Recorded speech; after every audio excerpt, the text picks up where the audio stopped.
entonar a su nombre. Vamos ahora a disponernos a escuchar la palabra del Señor. Vamos a leer en el Evangelio de San Lucas,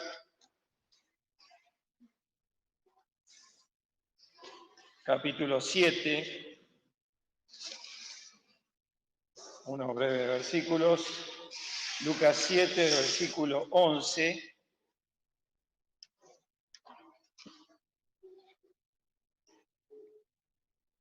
Lucas 7, 11 a 16.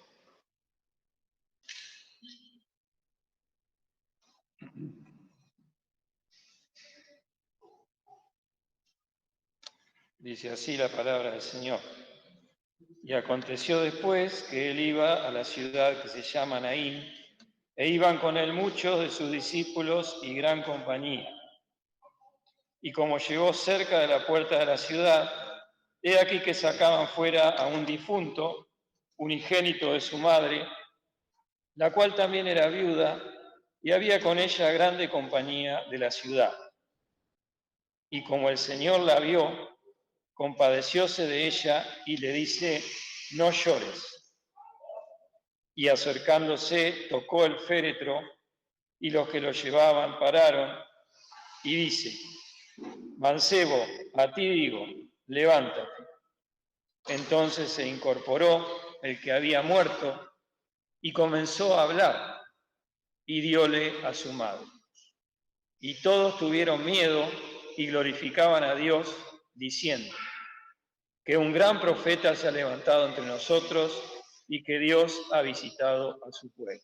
Señor bendiga la palabra. Hermano Elian Hansen a tener la meditación en esta tarde. Deseamos que el Señor nos bendiga.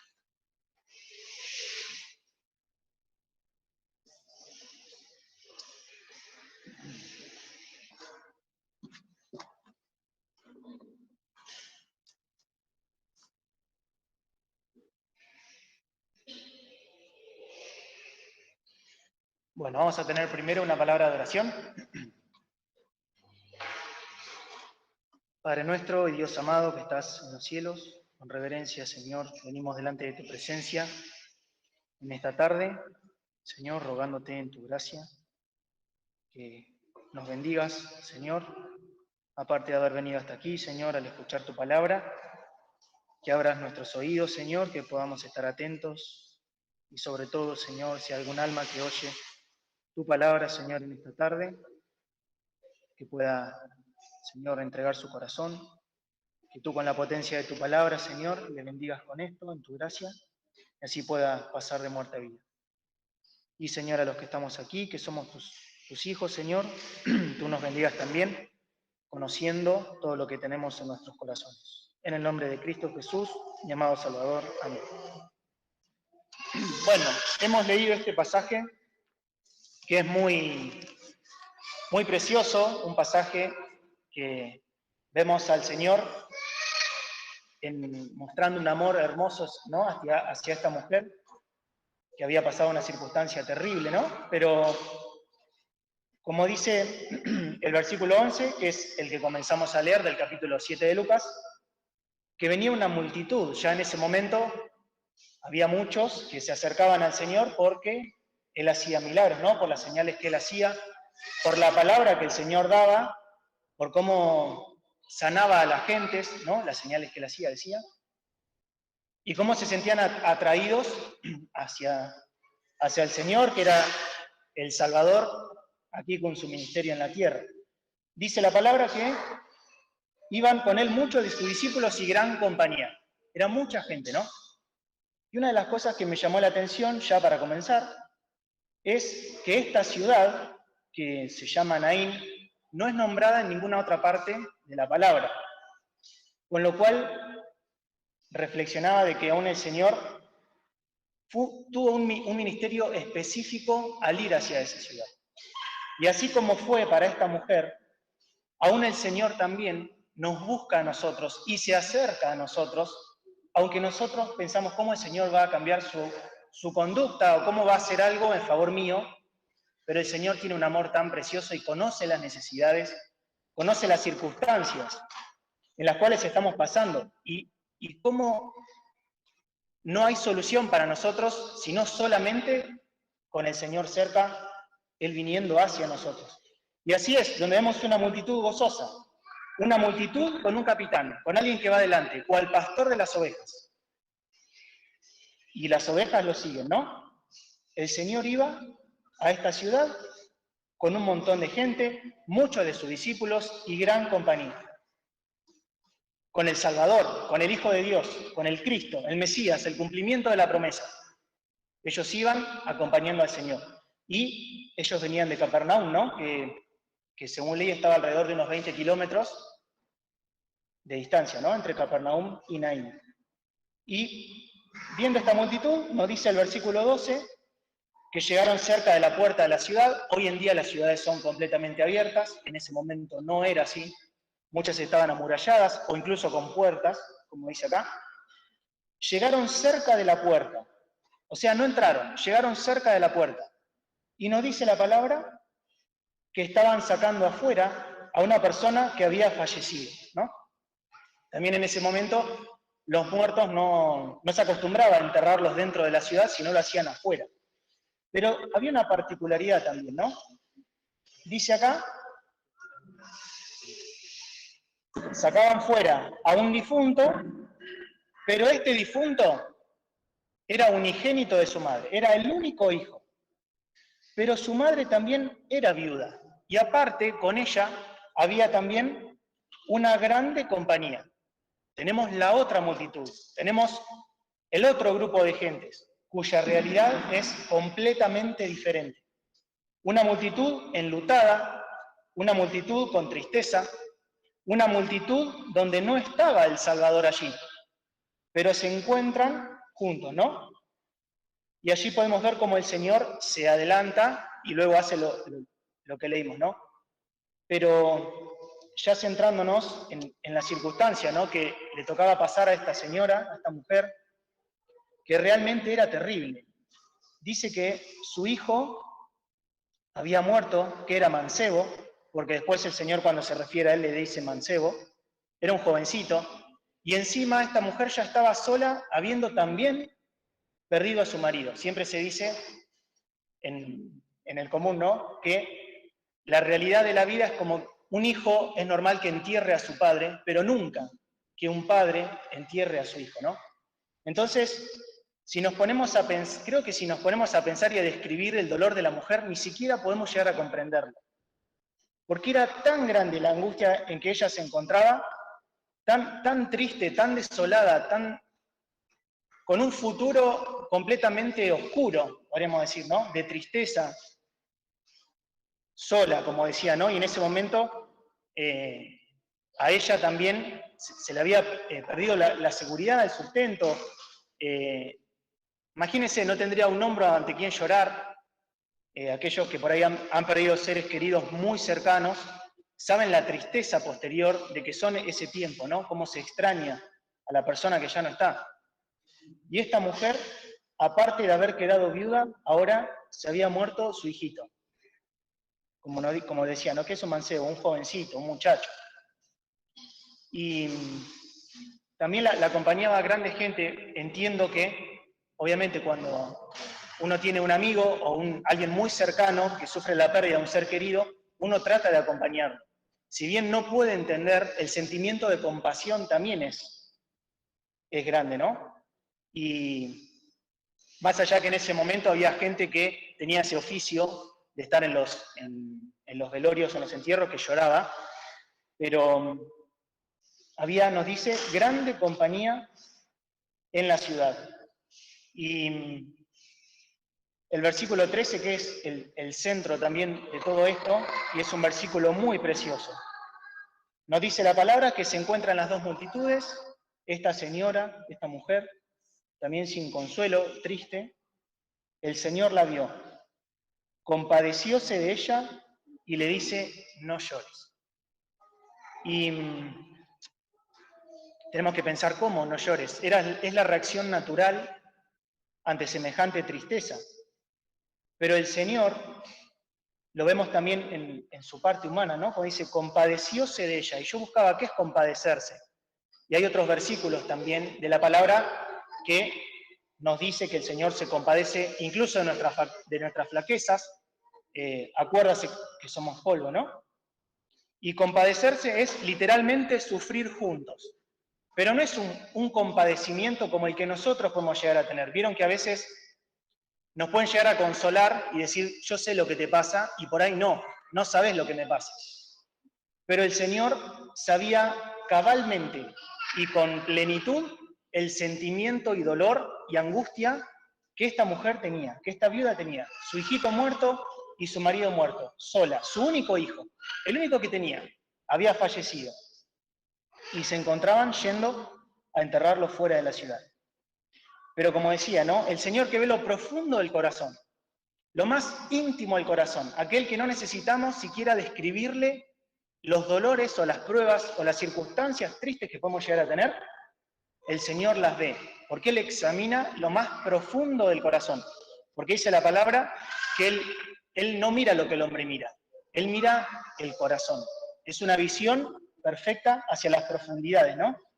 Entonces, como el Señor tiene esa visión, puede compadecerse sabiéndolo y decir, no llores. Y es el único que puede decir no llores, porque yo también cuando leía hoy a la tarde, pensaba, bueno, ¿qué frases se suelen llegar a decir en un velorio, ¿no? La gente, en el común de los velorios, quizá uno no sabe qué decir, no puede llegar a decir lo siento mucho, o que el Señor te acompañe, o te guíe, o incluso solemos decir fuerzas, o escuchamos que se dice fuerzas, o te acompaño el sentimiento, pero son todas palabras cargadas de buenos sentimientos, pero que no pueden provocar nada en el corazón, que aquel que lo está sufriendo. Pero cuando el Señor dice no llores, es porque Él sabe lo que va a suceder después. Él es aquel que tiene toda autoridad para decir y para decirte y para decirme, no llores, porque Él sabe lo que va a hacer. Y yo me imagino ya que esta palabra incluso habrá detenido en el llanto de esta mujer pensar qué podía llegar a pasar, la expectación, ¿no? ¿Qué pasaría?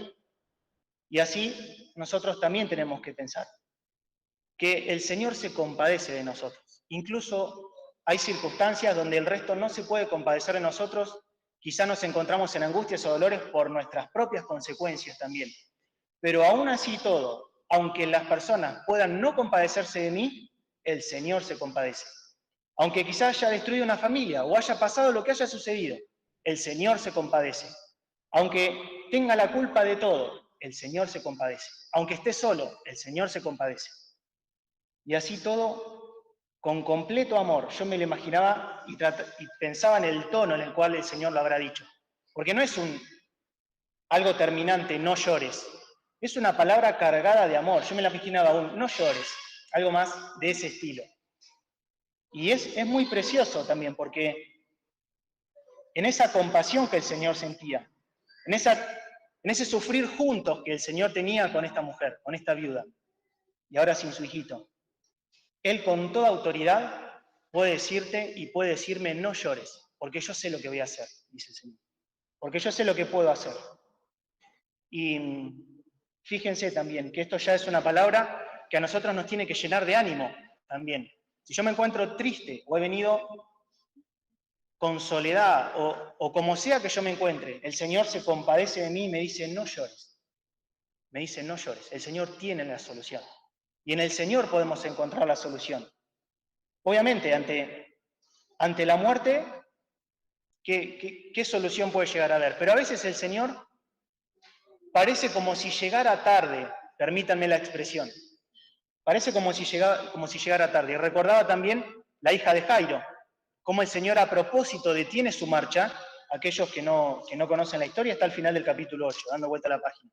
Detiene su marcha, muere la niña a la cual él iba a resucitar posteriormente, pero parece que el Señor llega tarde, incluso acá. El Señor no podría haber llegado antes, no sabemos qué le había pasado a este muchacho, si había sido un accidente o una enfermedad, no lo sabemos.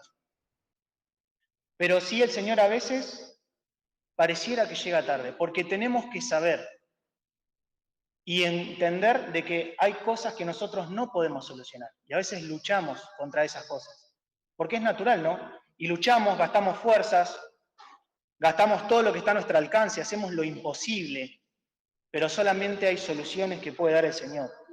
Y qué precioso, ¿no? Cuando ya nos entregamos por completo, tenemos que hacer propia esta palabra, como toda la palabra, ¿no? Que es para nosotros.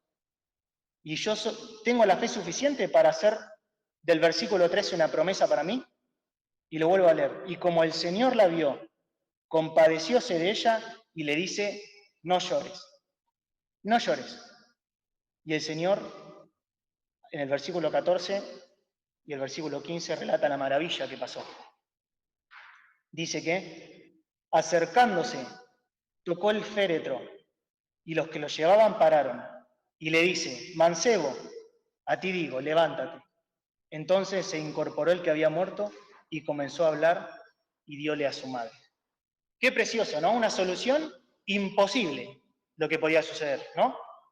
Pero imagínense también, y también apropiémonos de esto, cómo el Señor cambia la tristeza, el llanto, el dolor, en gozo, alegría, también en esperanza, ¿no? Cómo hace eso el Señor también. Y lo quiere hacer con nosotros hoy en día. Pero fíjense, más allá de la perspectiva de la mujer, que es muy preciosa la palabra que ella recibió, que fueron 2 palabras nomás, no llores, solo eso.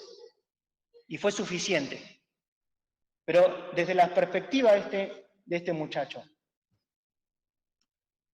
dice, mancebo, a ti digo, levántate. Y cómo el Señor podía llegar a hablarle a una persona que estaba muerta. Los muertos no oyen, los muertos no hablan, pero el Señor tiene esa capacidad y nosotros tenemos que sacar una enseñanza espiritual de esto. Dice la palabra que la paga del pecado es muerte. Y también dice en Romanos, por cuantos todos pecaron y están destituidos de la gloria de Dios. Si yo me encuentro también sin Cristo en mi corazón, dice la palabra, y así leemos que nos encontramos muertos en nuestros delitos y pecados, como consecuencia propia de nuestro propio accionar, ¿no? Las cosas que hemos ofendido al Señor. Pero el Señor también es el único que puede hablarle a aquel que se encuentra en esta condición. Es el único, porque no se puede oír la voz fuera de lo que sea el Señor. Incluso nosotros no podemos hablar si acaso hemos sido vivificados por Cristo. Es el Señor el que lo hace. Y es aquel que hoy en día, si te encuentras en esta situación, como dice acá, si te encuentras muerto, si no has recibido a Cristo en tu corazón, hoy el Señor dice, a ti digo, levántate. Y es una palabra que también le dijo a la hija de Jairo, como le decía, muchachita, levántate. Es una palabra que también le decía a Lázaro, Lázaro, ven fuera. Y cuando el Señor te llama, tenés que decir que sí. Porque ¿qué pasaba si este mancebo no iba a suceder? Porque el Señor tenía poder sobre la muerte y lo tiene aún hoy en día. No se levantaba, hubiera quedado incluso en esa condición. Y nos dice la palabra en Efesios 6:14, por lo cual dice, despiértate tú que duermes y levántate de los muertos y te alumbrará Cristo. El Señor nos llama también a un despertar y te llama a un despertar si acaso no le has recibido como Salvador. Quizá también hace tiempo que estoy escuchando la palabra, no es la primera vez y tengo un golpear en mi corazón que me siento llamado a la voz del Señor, como dice acá. Mancebo, a ti digo, levántate, y pongamos nuestro nombre. A ti digo, levántate. ¿Voy a acudir a la voz del Señor? Como decía acá. Si me encuentro dormido, dice el Señor, despiértate y levántate de los muertos y te alumbrará Cristo. Dice la palabra, obviamente, que él se incorporó el que había muerto y comenzó a hablar y diole a su madre. Pero ¿por qué el Señor también se compadeció? Porque la muerte es la conclusión del pecado. Como la muerte entró por uno a los hombres, que están, y lo voy a leer, pues no lo voy a parafrasear. Romanos 5:12.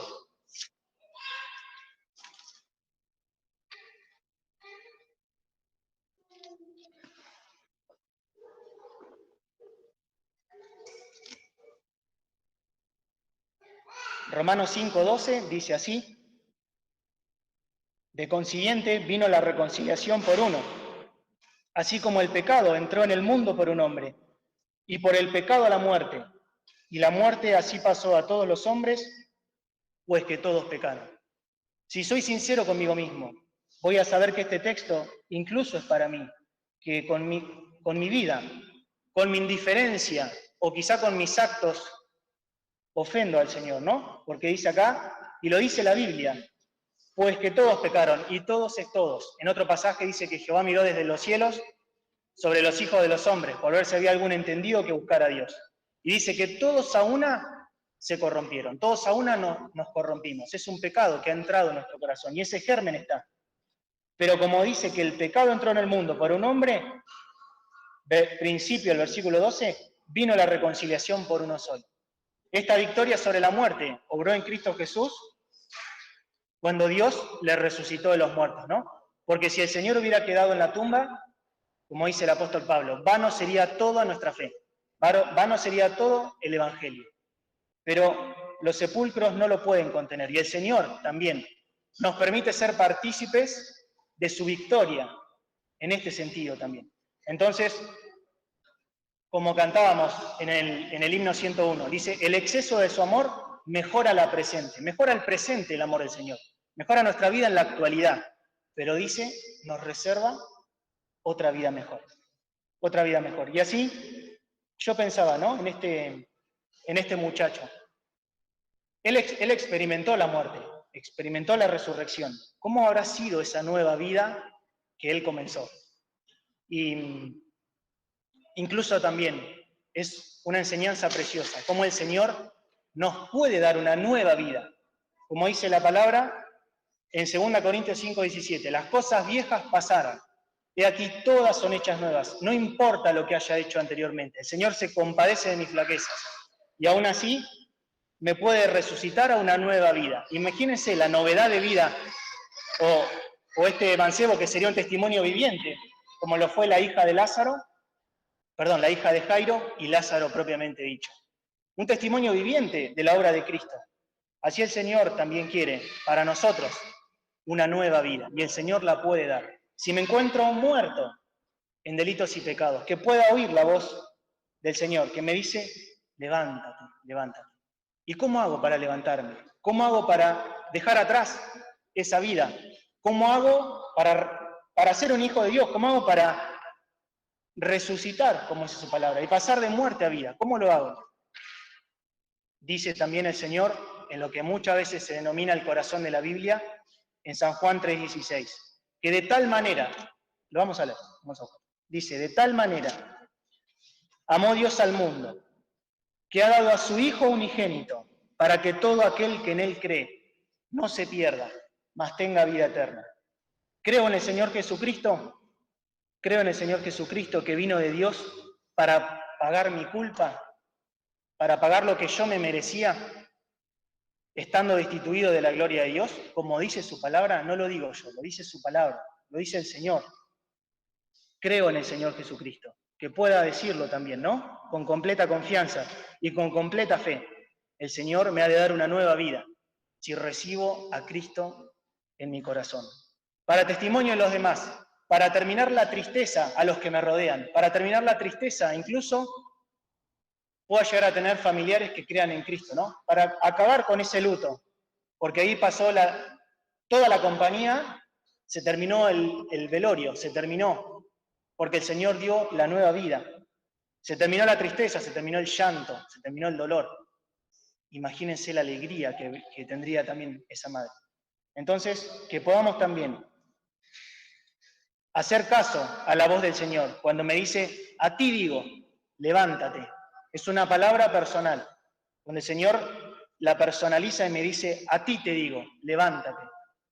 Que pueda hacerle caso a esa palabra y decir, sí, Señor. Y que yo pueda, si no conozco a Cristo, recibirlo en mi corazón. Y si lo conozco, despiértate tú que duermes, como dice la palabra, ¿no? A veces puedo llegar a estar dormido también, dormido, ¿no? Pero el Señor me quiere dar una vida abundante, como decía él.